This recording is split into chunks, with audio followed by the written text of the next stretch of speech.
بسم الله الرحمن الرحيم. الحمد لله وكفى وسلام على عباده الذين اصطفى، أما بعد، فأعوذ بالله من الشيطان الرجيم. بسم الله الرحمن الرحيم. الله يجتبي إليه من يشاء ويهدي إليه من ينيب. پچھلے جمعے کو اسی آیت کی تلاوت کی گئی تھی کہ اللہ تعالیٰ تک بندے کے پہنچنے کے دو راستے ہیں۔ اللہ سبحانہ و تعالیٰ ارشاد فرماتے ہیں، اللہ یجتبی الیہ من یشاء، اللہ جس بندے کو چاہتا ہے اپنی طرف کھینچ لیتا ہے، ویہدی الیہ من ینیب، اور جو اللہ کی طرف چلتا ہے، انابت اور توجہ کرتا ہے، اللہ کی تلاش میں محنت و مشقت اٹھاتا ہے، اللہ تعالیٰ اس کو بھی ہدایت دے دیتا ہے۔ تو دو راستے ہو گئے، پہلے کا نام جذب ہے، دوسرے کا نام سلوک۔ لیکن اللہ تعالیٰ نے صفت جذب کو مقدم فرمایا کیونکہ اس میں بندہ مراد ہوتا ہے۔ مراد کے معنی ہے جس کا ارادہ کیا جائے، اور دوسرا راستہ یعنی راہ سلوک میں بندہ مرید رہتا ہے۔ بس جس کو حق تعالی شانہ صفت جذب عطا فرماتے ہیں، یعنی اپنی طرف کھینچ لیتے ہیں، وہ اللہ تعالیٰ کا مراد ہوتا ہے کہ اللہ تعالیٰ نے اس کو اپنا بنانے کا ارادہ فرما لیا۔ اور جو من ینیب ہے، اللہ کی طرف توجہ کرتا ہے، اللہ کو تلاش کرتا ہے، اللہ کے راستے میں محنت و مشقت اٹھاتا ہے، بزرگوں کی خدمت میں جاتا ہے، اللہ کرتا ہے، گناہوں سے بچتا ہے، یہ مرید ہے، اللہ کا ارادہ کرنے والا ہے۔ اس کو بھی بعد میں جذب نصیب ہو جاتا ہے، کیونکہ بغیر جذب کے کوئی اللہ تک نہیں پہنچ سکتا۔ جس پر ابتدا میں جذب غالب ہو، یعنی جس کو پہلے اللہ جذب کرے، بعد میں وہ خدا کا راستہ محنت و مشقت سے طے کرے، اس کا نام مجذوب سالک ہے۔ یعنی اس کو جذب پہلے نصیب ہوا، سلوک بعد میں نصیب ہوا۔ اور جو پہلے سلوک شروع کرے، عبادت کی محنت مشقت شروع کرے، بعد میں اللہ اس کو جذب کرے، اپنی طرف کھینچ لے، اس کا نام سالک مجذوب ہے۔ یعنی پہلے یہ اللہ کے راستے میں چلا، محنت اور مشقت کی، پھر خدا تعالیٰ نے اس کو اپنی طرف کھینچ لیا۔ بہرحال جذب ہو یا سلوک، دونوں راستے اللہ تک پہنچتے ہیں۔ فرق یہ ہے کہ بعضوں کو پہلے ہی اللہ تعالیٰ اپنی طرف کھینچ لیتا ہے، اور بعضوں کو سلوک کی توفیق پہلے ہوتی ہے، بعد میں اللہ تعالیٰ ان کو جذب کرتا ہے۔ معلوم ہوا کہ بغیر حق تعالی شانہ کے جذب کے کوئی اللہ تک نہیں پہنچ سکتا۔ اب اس کی ایک مثال حکیم الامت حضرت مولانا اشرف علی تھانوی رحمۃ اللہ علیہ نے ارشاد فرمائی کہ ایک فقیر کسی بادشاہ کے محل شاہی کے سامنے سے جا رہا تھا۔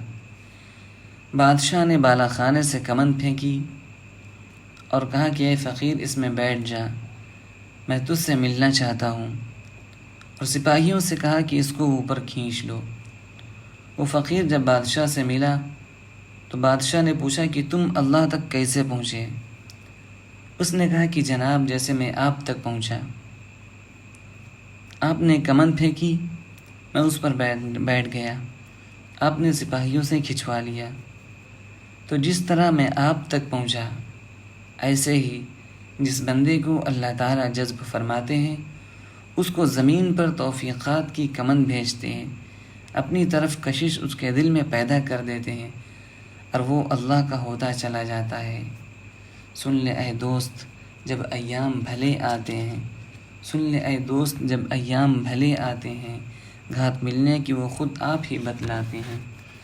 نہ میں دیوانہ ہوں اصغر، نہ مجھ کو ذوق عریانی، نہ میں دیوانہ ہوں اصغر، نہ مجھ کو ذوق عریانی، کوئی کھینچے لیا جاتا ہے خود جیب گریباں کو۔ اللہ تعالیٰ جس کو جذب کرتا ہے تو آپ سوال کر سکتے ہیں کہ کیا اس کو پتہ چل جاتا ہے کہ مجھے یاد فرما رہے ہیں اللہ تعالیٰ؟ ایک بزرگ ہیں حضرت ثابت بینانی رحمۃ اللہ علیہ، اور یہ کون ہیں؟ تابعی ہیں۔ اپنے خادم سے کہتے ہیں کہ اس وقت مجھ کو اللہ تعالیٰ یاد فرما رہے ہیں۔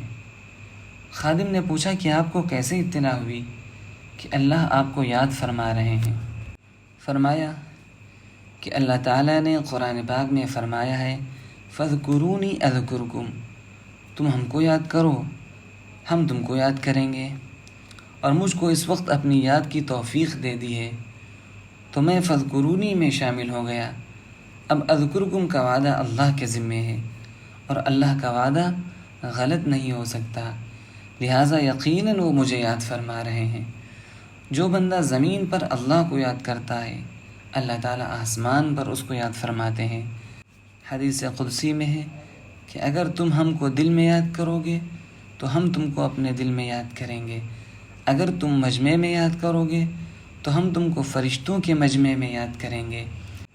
یاد تنہائی میں یاد تنہائی ملے گی، اور یاد اجتماعی میں یاد اجتماعی ملے گی۔ اس وقت یہاں بھی یاد اجتماعی ہو رہی ہے۔ انشاءاللہ تعالی فرشتوں کے درمیان ہماری آپ کی یاد ہو رہی ہوگی۔ وعدہ ہے فَاذْكُرُونِی أَذْكُرْكُمْ۔ یہاں ایک ضروری بات عرض کرنا ہے کہ ایسے وقت جب کہ دین کی اجتماعی عبادت ہو رہی ہو، اس وقت صلاۃ التسبیح پڑھنا یا کوئی نفل پڑھنا جائز نہیں ہے، کیونکہ دین کا مضمون سیکھ لیا تو 1000 رکعت نفل سے افضل ہے۔ اس حدیث کے راوی حضرت ابو ذر غفاری رضی اللہ عنہ ہیں۔ حیات المسلمین میں حضرت مولانا اشرف علی تھانوی رحمۃ اللہ علیہ نے اس روایت کو نقل کیا ہے۔ بتائیے کہ آپ 1000 رکعت پڑھ سکتے ہیں؟ یہاں 11 بجے بیان کا وقت ہے۔ افسوس ہے کہ بعض لوگ اس وقت یہاں نفل پڑھ رہے ہیں۔ ایسے وقت نفل پڑھنا مناسب نہیں، گویا آپ اللہ کے بندوں کو روک رہے ہیں، اللہ کے دین کی دعوت میں خلل ڈال رہے ہیں۔ ایسی نماز پر بجائے قبولیت کے ناراضگی کا خطرہ ہے۔ تو ذکر کے کیا معنی ہیں؟ حکیم الامت تفسیر بیان القرآن میں لکھتے ہیں فَاذْكُرُونِی، یعنی تم مجھ کو یاد کرو، اور یاد کیسے کرو گے؟ بالِاطاعہ، میری اطاعت کرو۔ اگر ماں باپ بیمار ہیں تو اپنی نفلیں، تلاوت اور وظیفے چھوڑ کر جاؤ اور ان کے لیے دوا لاؤ، اس وقت یہی اللہ کا ذکر ہے۔ بیوی بیمار ہے اور دوا اس لیے نہیں لاتے کہ آپ مراقبے میں آسمان پر بیٹھے ہیں۔ اگر آسمان پر بٹھانا ہوا ہوتا تو زمین پر کیوں پیدا کرتے؟ اس وقت فوراً جا کر اس کے لیے دوا لاؤ، ورنہ اگر مراقبے میں رہے تو 10 جگہ ڈھنڈورا پیٹے گی کہ خبردار صوفیوں سے نکاح مت کرنا، یہ آنکھ بند کر کے عرش پر رہتے ہیں، فرش والوں کا حق جانتے ہی نہیں۔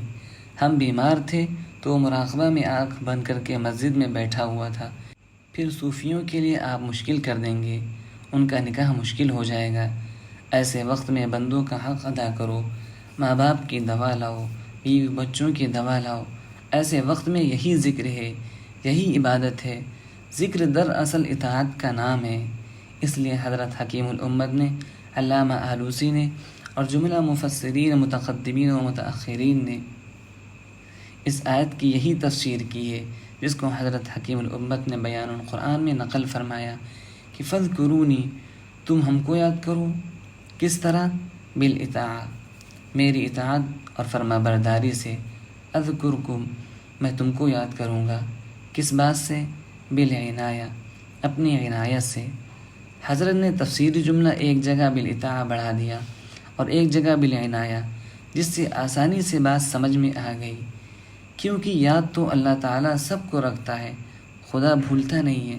صرف یہ ہے کہ کافر، نافرمان، بدمعاش، قاتل، ڈاکوؤں کو بھی یاد کرتا ہے، لیکن غضب اور قہر کے ساتھ یاد کرتا ہے، اور جو فرما بردار ہیں ان کو اپنی رحمت اور عنایت کے ساتھ یاد کرتا ہے، ان پر اپنی رحمت کی بارش کرتا ہے۔